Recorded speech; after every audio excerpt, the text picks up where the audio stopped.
Okay, I guess we'll start. So I'm Megan Blackwell, and together with Colin Simpson, we're the and- co-chairs of the Committee on Government Regulations, which is acting as the Decennial Review Committee.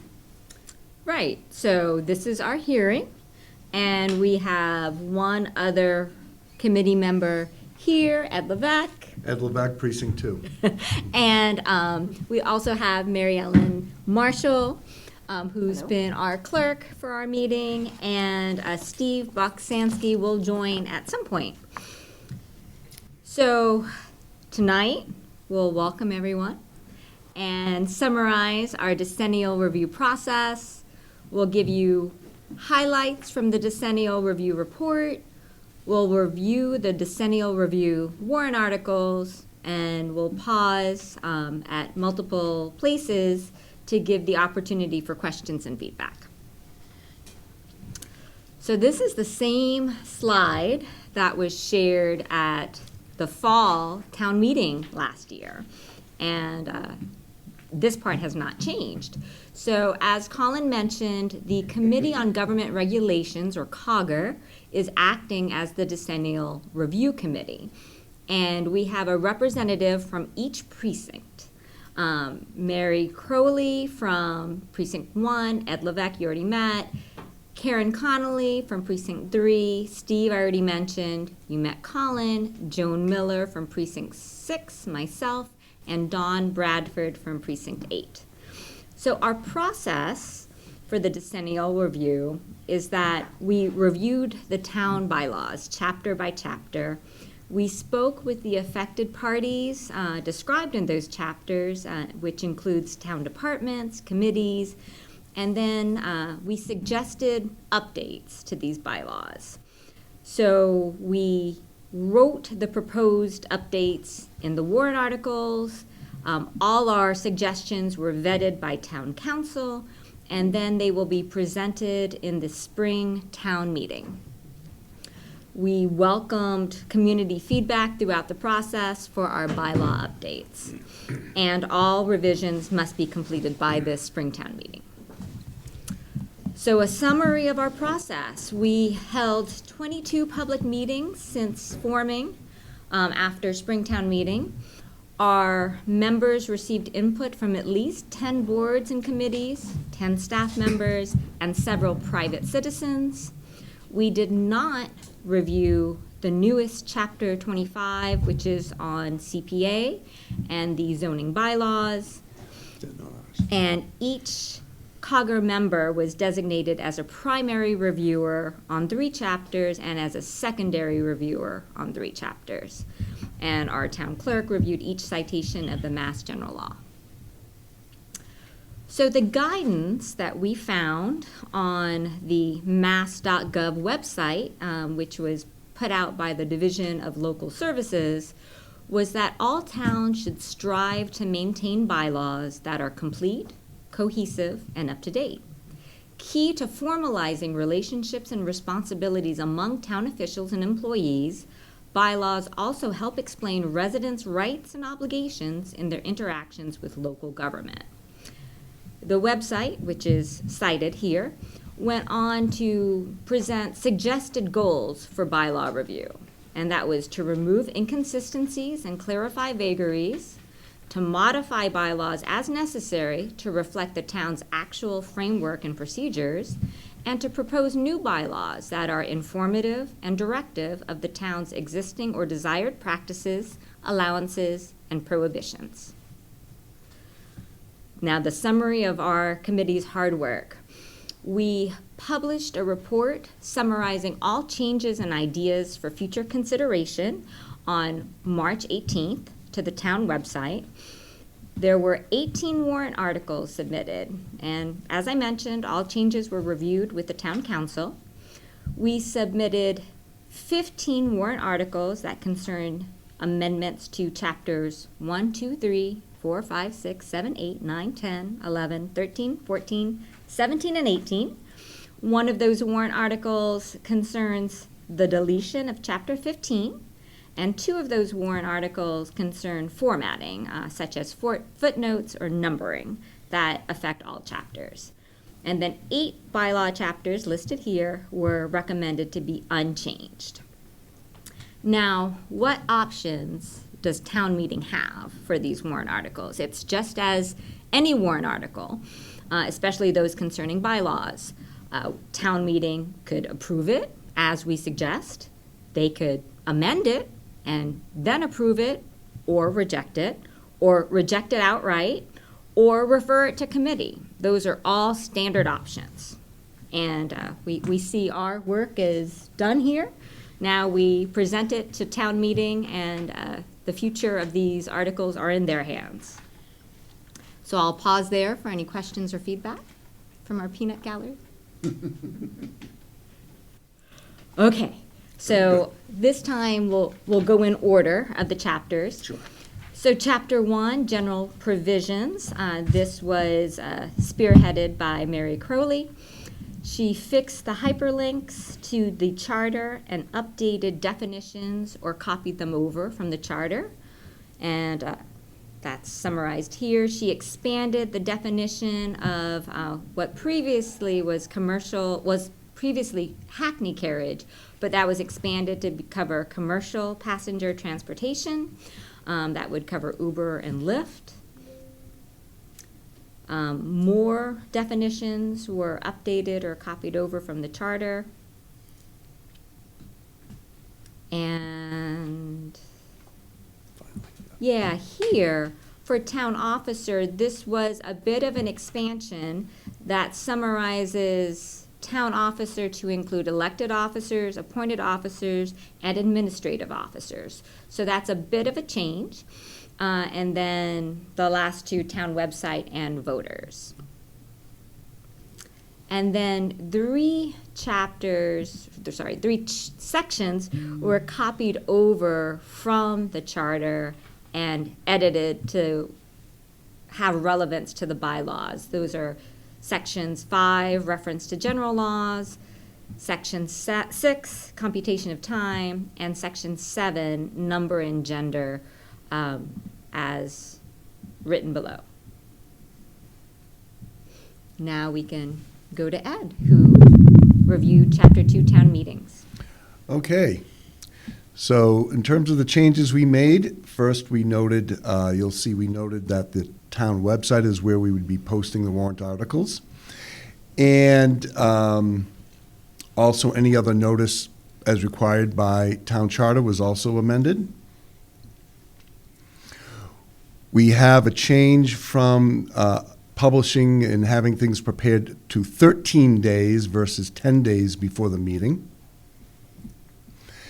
And we also have a couple amendments to the section on spring meetings, which includes just noting that we're not limiting what types of things might come up at the spring meeting, and then also including debt service on capital expenditures. That shouldn't be included before May, right? Right. Oh, right. Thank you, Colin. We also have something about nominating members to serve on the town meeting committee on government regs, which is the current practice. And also for fall meeting, similar language before, which is that we opened it up a bit by saying, but not limited to. In terms of adjournments, it also would be something that would be posted on the town website versus the bulletin board, and also by email. For rules of procedure, Robert's Rules of Order would be shifted to town meeting time, and it should be noted that that wouldn't happen immediately. Obviously, that would happen starting in the fall if this is adopted in the spring. And if it's approved by the Attorney General. And approved by Yep. the Attorney General, thank you. Thanks, Mary Ellen. Also, limitation on individual speakers would be determined by the moderator, and the anyone speaking on a motion wouldn't be more than 3 minutes unless granted extension by the meeting. Then ending debate on a motion. It may be ended by a motion to move the previous question by following the process described in town meeting time. Again, if it's. Assuming, Yeah, you assuming know, that it is passed and that the Attorney General thinks it's Yes, a good Colin. idea. And of course, it wouldn't take effect until the fall. And then also there was a vote to lay a motion on the table would require a 2/3 vote to do so. And then reconsideration, it was just amended to state that unless town meeting votes to hear it on the same session at which it is made. And for warrant articles, it was added that where a warrant article has a potential for short or long-term financial impact on the town, the background should include an analysis of short and long-term financial impact, if any, on the town, and identification of the sources and use of the funds to be committed if it were to be adopted. And in terms of the composition for Committee on Government Regs, again, following what is generally done now, they're nominated by and from town meeting members from each precinct and considered for appointment. There was a committee deleted because it's been inactive, and that is the Human Services Committee. And also the Committee for Equal Opportunity, also inactive.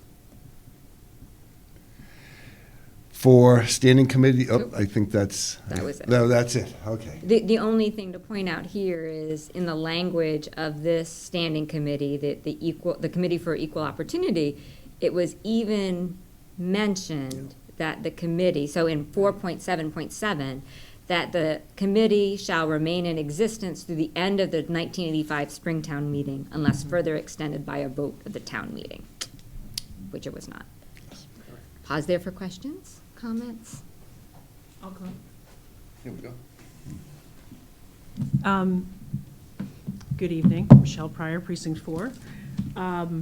So I think I understand the process. The motions are as printed, so this is just feedback on this public hearing. So I don't expect that you're going to go back and make any changes based on what I'm about to say. Is that probably a fair statement? We might. You might. So we plan to meet as a committee before Springtown meeting. We'll Okay. have other bylaws to review that were submitted, so there's potential to reopen anything at that time. Okay, so, but even if not, two things on Chapter 2. So, and Select Board has not voted positions on any of these. We're trying to get through, 30-odd other articles before we get to this. So I'm speaking as a town meeting member who's heard from some folks. So one of the changes that's proposed here is 13 days in advance to get background. I think that's, as we all know, things happen, right up until the minute of town meeting and in town meeting. I think that's, 10 days, 13 days, it's a little bit challenging. Granted, we have the ability to do motion language and waive notice requirements, but that just might be really difficult to fix, especially in the spring with school vacation and budgets coming as they are and state budgets and things happening, with changes happening almost on a daily basis. So that's just one comment, that 13 just seems almost too far out to be accurate. It could be adjusted twice before you even get to town meeting if what we know today could very much change over the next 12 days. So that's just a thought on that one. And town meeting time, with the idea to go to that in the fall, I think I've heard from a few people that everyone seems to think it's a good way to run a meeting. It's specific for town meeting, but being thoughtful about implementation and really what town meeting members need to know about town meeting time and the process to get everyone kind of trained up and ready if we try to go live in November. So just a thought on that if the book's this thick and not everybody reads it, what's the Cliff Notes version, and how do town meeting members need to truly be informed? Yes. So those were my two on Chapter 2. Well, thank you very much. And I'll be Thank back you. up for Chapter 6. I don't know if I'll be up for others, but we'll see. We'll Sure, get there. sure. We'll get there. I know, I'll be right there. And just feedback, so the thought for the 13, we looked at the calendar of when motions are submitted to town meeting, to the town manager's office. And that is a full month in advance of the start of the town meeting. So the idea there is, according to when the motions are reviewed by town council and then voted by select board. A full week after that is when the 13 days would be. So that's why that timing seems to work. And then for town meeting time, yes, we've heard the same feedback. And Yes, we have. I think a comparison is needed between town meeting time and Robert's rules, just to understand fully how it would change. And there's some members of town meeting who are much more familiar with both of these. And so really looking to them for their expertise to help inform town meeting of the best path forward. We actually did get the cliff notes on that, and got very excited about making that change, so. But your point is well taken. Thank you. Yeah, thank you for your feedback. All right, Chapter Chapter 3. Okay, so. Chapter 3, this was Karen, right? Yep. Yeah, Karen did this. This will go quickly, and I don't think there'll be any questions.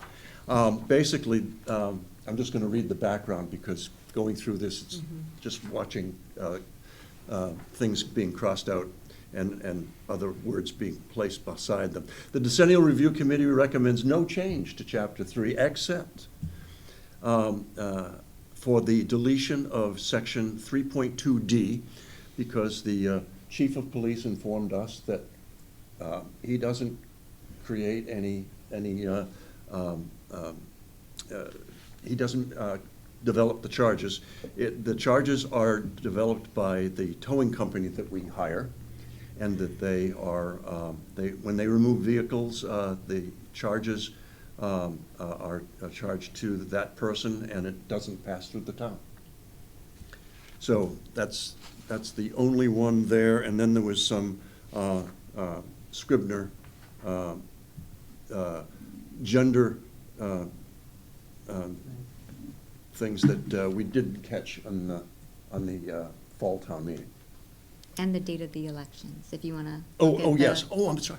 That was not included in the background. Oh, dear. Yes. The Section 1 is that the election will be held on the second to last Saturday of March, town election, unless the select board votes no later than December 1st of the preceding year to hold such election on the last Tuesday of March. But these are easy. That's what we're doing. Thanks, Colin. Chapter 4, Chapter Steve. 4 is Steve. All right. If mine was short, imagine how short Steve's is going.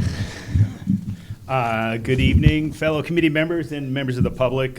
Chapter 4 is relative to the additional powers and duties of the town manager, and has 4 subsections. The only change here is in section 1.4, we're adding the words "or the town manager's designee." So in the process of getting feedback from the town manager, we heard that they actually don't do these permits, and it's I think it was the head of the Department of Public Works that actually does it, or Public Safety was one of those. But the suggestion came back that we add this language so it's more appropriate to current practice. And that is the only change here for Chapter 4. Thanks, Steve. All right. Back to you. Back to me. This one's a little longer. We interviewed town staff, and we learned that the town manager's key appointees are only appointed for 1 year at a time. That was a surprise to me. I didn't really realize that.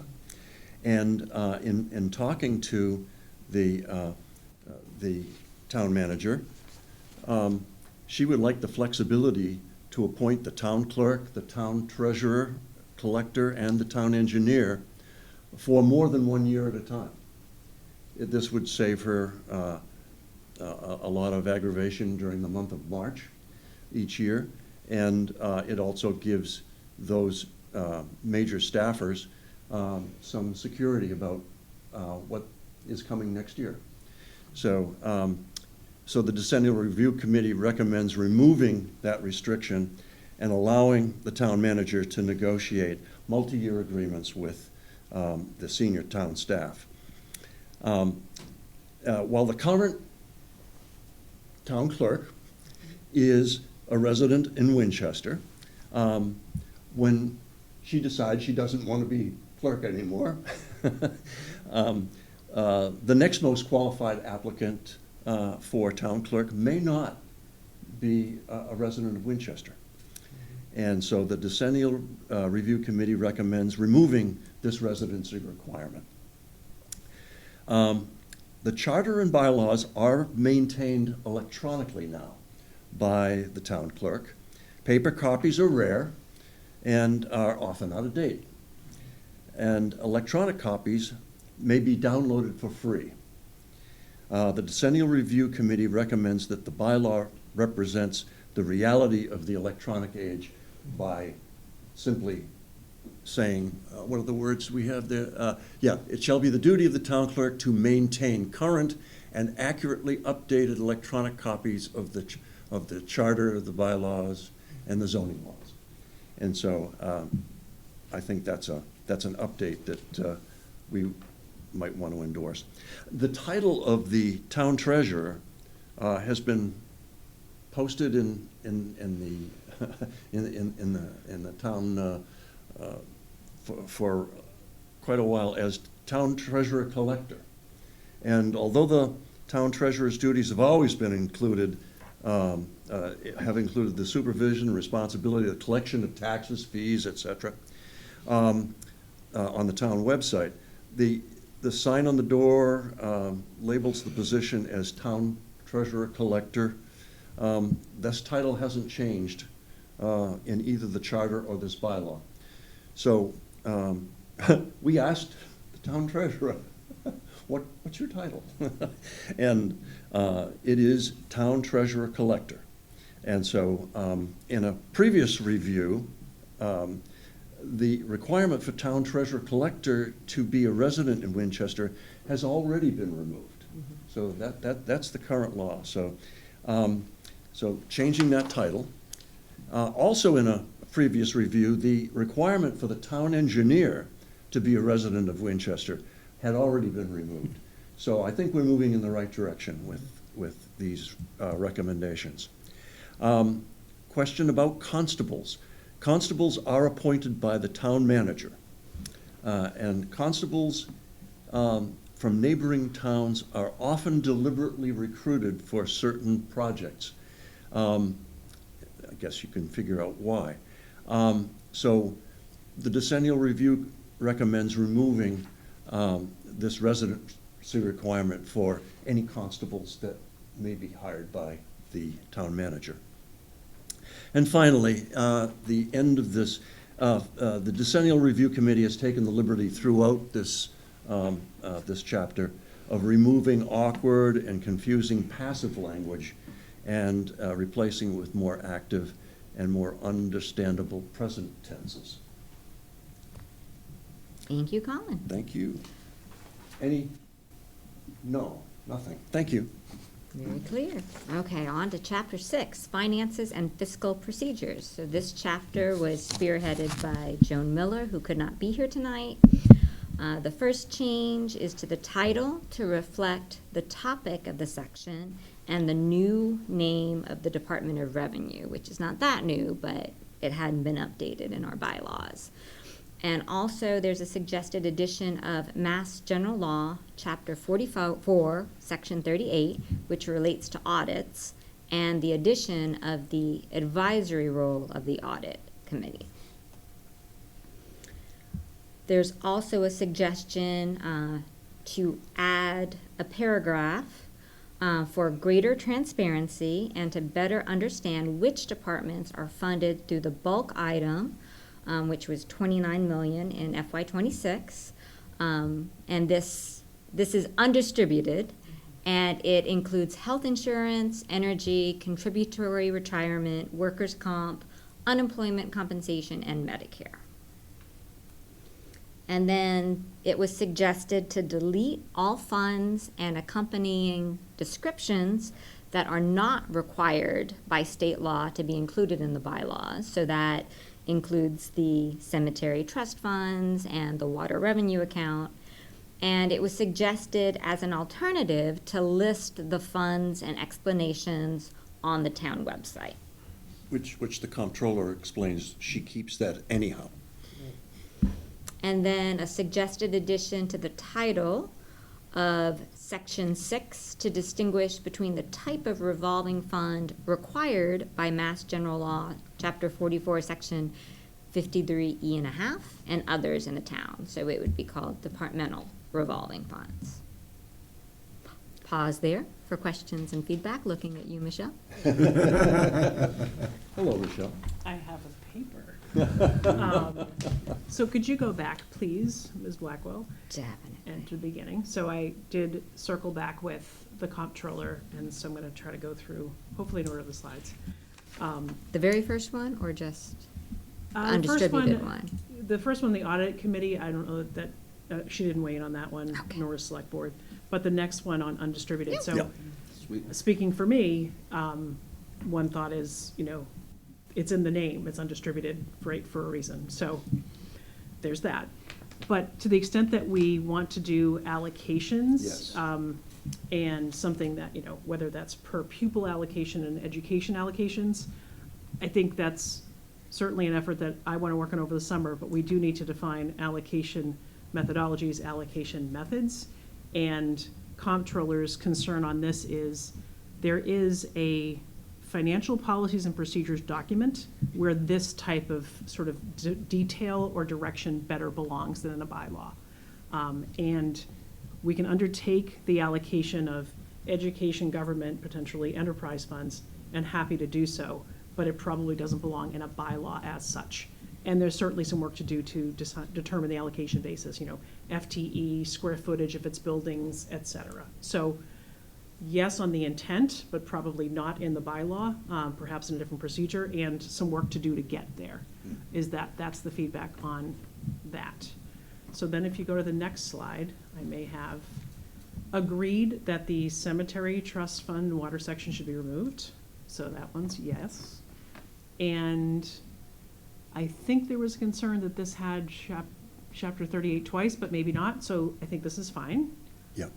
Oh, departmental revolving funds, sorry, go back to departmental. It's the departmental is the only Yes. thing on that one. I think the comptroller she didn't feel strongly. There's like an energy revolving fund, which isn't really a department, right? There's a fields revolving fund, so It departmental. was relating to state law. Yeah, I and think- that's why we made that change. I think her thought was it could go either way, Yeah. so I mean, this that's came fine. from Stacy. We Yep. spoke to the comptroller. So it's probably fine as is, but I think she felt like, well, some are departments and some are not, so. Yeah.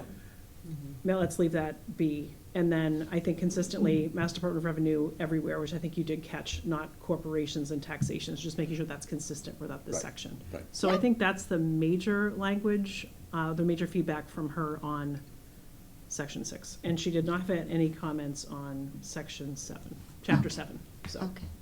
Thank you. that's what I have. Much appreciated. Okay. Thank you. Chapter 7. Okay, waterworks and sewerage system. So the first suggested edit corrects a gendered pronoun that we missed in the fall. And the second suggested edits are two. One is to include a private way in addition to an unaccepted way. And the second is to include more hedging language that it's an estimate if this change will increase taxes, not a given. So appears to be. Yes, so we're changing will be sufficient to appears to be sufficient. Okay, chapter 8. Chapter 8. I think that's you, Edward. Oh, okay. Filling in for Dawn. So I'm gonna Yeah. Yeah. exit out of here and go back to our report, and I'm happy to scroll through. Okay, one of the things we'll note with chapter 8 is there was a lot of definitely arcane language and things that haven't been practiced in years, let alone decades, so You'll note that as I go through why, and that would explain a lot of the reason of why some of the changes are proposed that are in here. So, starting with, we just made language under, for the select board's designee, because, and you'll see this in a few other spots as well, I believe, because it's not always the select board themselves that does these actions. In terms of hawking and peddling, we want to make sure that people are in compliance with Mass General Law, and that they would need some kind of registration. Crying of wares, it was just a gendered pronoun that we just made a slight change there. Fireworks, that we stated that the suggestion that folks would need to have some kind of certificate of competency issued by the state. And then obstructions in the street or sidewalks, we included tree limbs or shrubbery that could get in the way. For the use of the sidewalks, we also noted here that there should be an exception for wheelchairs and strollers. And then It's an update of language. it's just update of a language. Yeah. Then there was a section on damage to trees, and we already have a shade tree chapter, and it was getting a little bit, that was one item we had looked at. The other item was, there was a prohibition on tying your horse or other animals to such tree.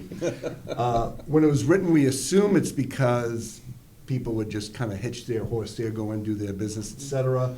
But there could be other reasons for that too. Anyway, we decided to address it. Colin was a little upset, but we went ahead and made that suggestion. Yeah, I know, where's he gonna put it? Where's he gonna tie his horse now? Ed kept talking about my horse. Yes. Ruining that tree. Yes, exactly. Then there was one on privacy. We also updated some language here because that includes such things as drones, as well as cameras and other means. The next one has to do with throwing objects in the street or endangers public safety. And again, we had some interesting chat about that. Disorderly behavior basically we wanted to make the suggestion that this really has to do with engaging in behavior that threatens safety and well-being. Any given day after school, you would probably hear lots of profane or abusive language anyway, but it might be made in jest. So how is one to decide? So instead, it's more about endangering the well-being. Next. Next one, we also made mention to allow for Americans with Disabilities Act or other authorizations. This is a major change throughout the rest of this about the ADA. Yeah, we've had a few other things come up, and we made sure that there was some ADA language in here and some suggestions to allow for ADA. Continue. Again, there was another change there for gendering that we had missed earlier. And we had another one about, again, updating for ADA. A few of them. Quite a few, yeah. Yeah. And then it doesn't apply to service dogs accompanied by their owners, but there is something that comes up later about service dogs, and as I noted, we did make comments for ADA in that as well, and some allowances. Great. That's it. Thank you, Ed. Very good. Okay. Then going to chapter 9, which was also led by Mary Crowley. The suggested edits, corrected spelling and grammar. And then another spelling change. Back to you, Ed, for chapter 10. Oh, Lisa, okay. And just as I was noting earlier about allowances for ADA, we just made a slight modification here, and the suggestion is to allow for service dogs whose handlers may have some difficulties in terms of means of control of their animal. If you read the whole chapter, that in context will make more sense. It's not like they're allowing the animal to run free, but again, it does give some allowances for them. Great, thank you. Okay, so I will go back to our report for chapter We're assuming 11. there's no questions on it. Oh, But They don't would, be they sure. would let us know. I won't be shy. Okay, chapter 11, anti-litter. This was led by Karen Connolly, and she met with the director of the health department, Jen Murphy, and went through all of this and tried to revise it for clarity. She added drones in addition to aircraft, and then redefined receptacle, and try to simplify litter, anti-litter for commercial handbills, cleaned up garbage, newspaper, non-commercial handbills. A lot of excessive language that we've been deleting. Trying to A simplify. lot of litter, no pun intended. Word litter.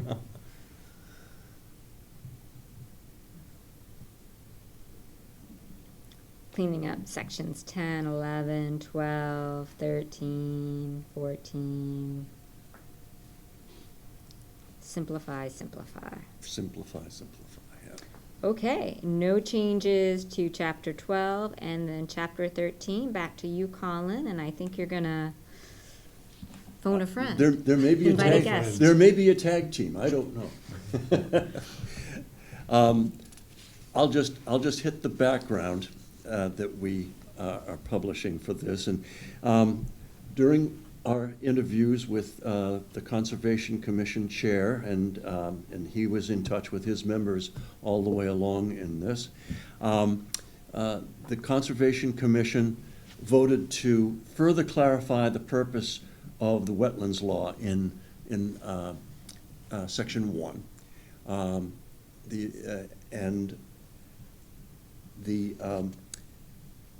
When we scroll down a little bit more, that's yeah. The Town Council advises the Decennial Review Committee that while sections G and H of section 1 are in line with the wetlands bylaw, the Wetlands Protection Act, excuse me. The added sections G and H represent a significant increase in the jurisdictional scope of the Conservation Commission. And I think after I finish, we can talk about that. The Conservation Committee also voted to require both written and electronic requests for determination of this bylaw. And again, these are votes by the Conservation Commission, and they were transmitted to us and asked us if we would propose these bylaw changes. The Conservation Commission also voted to clarify permit fees by deleting the current table of fees in this bylaw and including the commission in the commission's table of fees only, with the Conservation Commission's regulations. It's a trend that I'm hoping that we take things out of the bylaws and put them in regulations that can be less difficult to manage as we move through the whole bylaw process. And obviously, spelling errors are proposed to be corrected. David is here. Would you care to speak to any of these, clarify them, or? Oh, I could add a few words, yes. Please. So, David Miller, Conservation Commission, of which I'm chair. So the state has a Wetlands Protection Act, and that Wetlands Protection Act exists because water resources, defined very broadly, are perceived as having important values. And the state's Wetlands Protection Act identifies 8 values that are inherent in water resources. The town has, in 1987, adopted its own bylaw, and that wetlands bylaw, which of course is what this is, and that bylaw identifies the same 8 values, but from a home rule perspective has added one additional value, this is 1987, and that's aesthetics. So that distinguishes us by adding some further restriction, if you will, that home rule allows to our bylaw.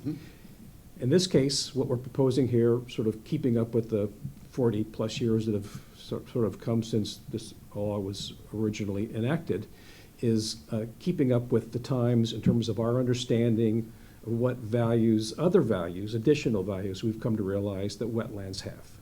And so we want to be sure to protect those values as well.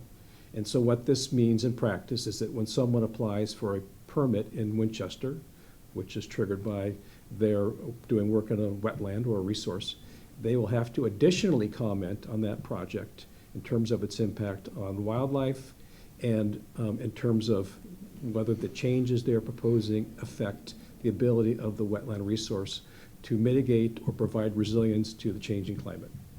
So that's what we've got here. Yep. Much appreciated. Thank you, sir. You're welcome. Okay. On to Chapter 14, Preservation of Historically Significant Buildings. This was spearheaded by Joan Miller. There's one suggested edit, that acknowledges that more than one criterion can be used for identifying a historically significant building.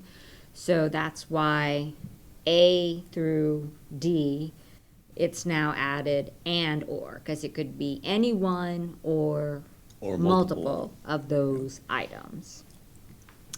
Another suggested edit would require the commission to send a determination on a demolition delay in writing and to include the rationale for said determination. So right now, the commission notifies the building commissioner with a copy to the applicant of its determination within 10 business days of the closing of the hearing, but is not required to include the rationale for the determination. We spoke to the historical commission. They said they discussed this at the meetings. So the thought is just summarize it in the determination. On to Chapter 15, Smoking. So it was the recommendation to delete this chapter in its entirety by the director of the health department. She supported this, citing more stringent state laws and state laws that cover nicotine products, which include cigarettes and vaping, whereas our Chapter 15, which was, very ahead of its time when it was created in the 80s, but it doesn't refer to vaping. And furthermore, the Board of Health has proceeded by, rather than amending this chapter, they passed their own regulations. So that is how they do things. That's how they did things recently. The Board of Health hasn't voted a position on Chapter 15, although I'm recently told that at their recent meeting, they voted, Pass it on to town council. well, I'm trying to remember the exact word, Yep. Colin. So they agreed that there are more stringent state laws, and they agreed that they're passing regulations, and then they did not vote on whether or not to delete it. They said, whatever town council wants to do is fine with us. And then there were some questions whether or not bylaw reviews have suggested to delete chapters, whole chapters, and where while that might not have been the case in Winchester, other towns have deleted chapters. In the most recent bylaw review in Wakefield, cited here, they recommended deleting 4 chapters that were deemed unnecessary. And so that's what we propose to do here. Any questions or comments? Come on down, Ruth. Good evening. Ruth Tremarky, Precinct 5, and previous chair for 2 years of the Board of Health and vice chair most recently. When we were discussing this, there was a lot of confusing information like this, but there's since been very crisp information, some from Mrs. Marshall, and there's 2 very good reasons for deleting Chapter 15, which are very clean. One is MGL 270, Section 22. It prohibits it ensures that workers have a smoke-free environment. Therefore, we all cannot smoke in a restaurant because the workers wouldn't. So that's nice and clean, and that in and of itself would be sufficient. In addition, there's we weren't really aware of this regulation from 2015 of the Winchester Board of Health, but it's come to light, and it's even stricter than state law, which is always possible. I could be wrong about that. We need an attorney. I looked around. I could not find state law that spoke to the specific iteration in there, which also prohibits smoking in restaurants in the outdoor spaces, like an outdoor patio or something, which is great. So those two in and of themselves, clean, clear. There was other chapters or MGL that were cited which were not particularly relevant, but those are very clean and provide a strong case for deleting that. And then in addition, Mrs. Marshall, do you want to explain what you wrote to me today? It's Sure. pretty straightforward. Yeah, Thank you. it has been asked whether, when you suggest a deletion, that you just leave the chapter and not renumber. Right. Or whether some communities have renumbered based on the full deletion. I have checked with council, and I also recommend, we should leave it. It should just have its title, have the word deleted, and have a footnote at the bottom Sure. to provide the historical context. Exactly. So just to clarify that, that's what I mentioned to Ruth. Excellent. Okay? Thank you. Okay. What? On That's to- exactly how we plan to do it. It is, but I think there was just, there was just a lot of conversation Understood. around it. It's, it's a Understood. lot of information to absorb. Oh, yeah. So- Always good to Yeah. clarify. Okay, Chapter 17, Regulation of News Racks. This was led by Mary Crowley. The suggested edits: alphabetize definitions, update contact information, method of correspondence, and delete text that is not applicable. And it was noted that while news racks are not widely in use today, the bylaw is still deemed useful because it provides oversight of printed materials when distributed on town property. So here are the definitions that were basically alphabetized. A section on permits that was deleted, and then just clarifying language, insertion of email addresses, and how written notice is to be provided. Get that email in there. Yep. Okay, back to you, Colin, on Chapter 18. Chapter 18. I've got all the short ones tonight. This is good. This once again relates to the Conservation Commission.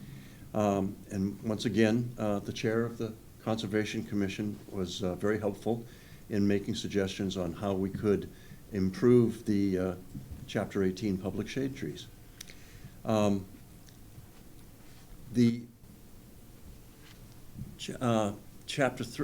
Part 3 here of Section 4 is just a further clarification of the authority of the Conservation Commission with regard to public shade trees. And the large change in public shade trees is that the Conservation Commission has voted to revise its membership. Tree committee. Hmm? Tree committee. What did I say? Conservation Commission. Oh, excuse me. No, thank you very much. The Permanent Shade Tree Committee. And we're going from 5 members to 7 members. The Design Review Committee no longer will be part of the Public Shade Tree Committee.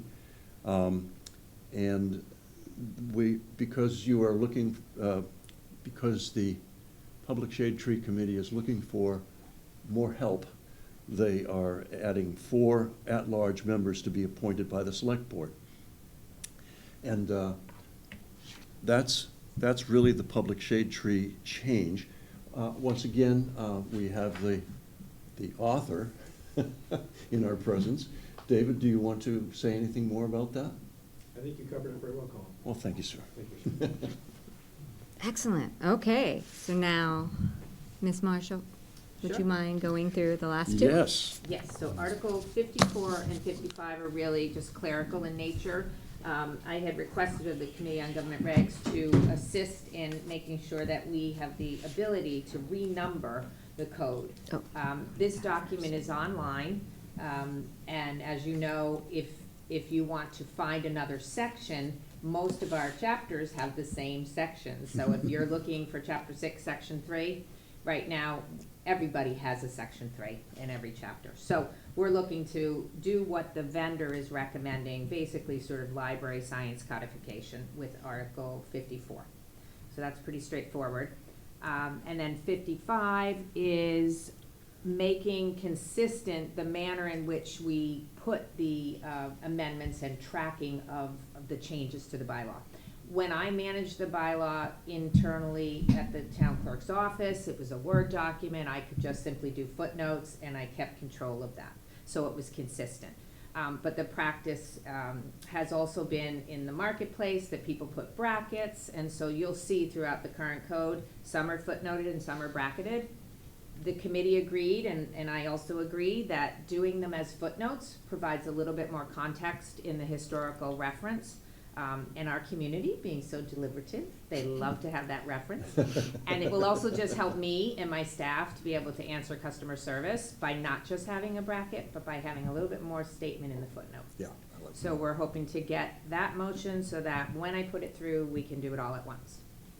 That's it. Thank you. Thank you. I Thank think you. that concludes our hearing. We're happy to entertain any other comments or questions.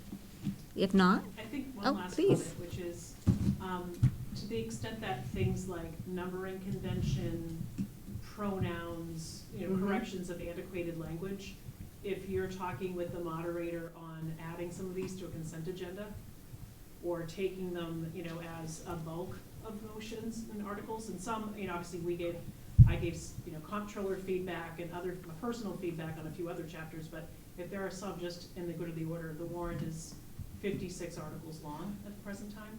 So if Committee on Government Regulations, moderator, maybe with town council's advice, it might be just something to speed along the We- meeting. We had- Right, We had had an so- initial conversation with the moderator. the new moderator, Philip, was at our meeting last week where we did a dry run of these slides.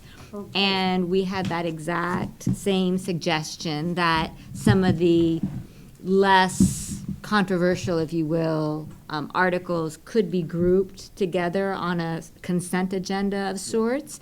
And he said he would check with town council to see if that's Okay, possible. so if you've already discussed it and there's a path to potentially see what's viable, that's all I wanted to Yeah. share.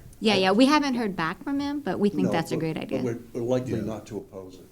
Yeah, that was one of the That's texts I great. got before I came in. Hey, if there's a way to put some on consent, I said, okay, I'll see that out. Yeah, Yeah, and as clerk, we had an internal meeting, and we'll have more as the weeks go by. And that's kind of what my office says, oh, do you think we could clump these together? So we'll make sure we circle back and be sure that we're all on the Yeah. same page for that. Yeah, there's Excellent. certainly a good number of them. I think that Oh, would yes. lend themselves to consent agenda. Okay.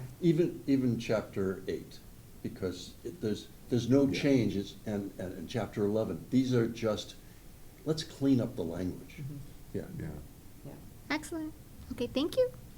thank you. Concludes our hearing. Have a good night. Thank you very much. Thank you. guys.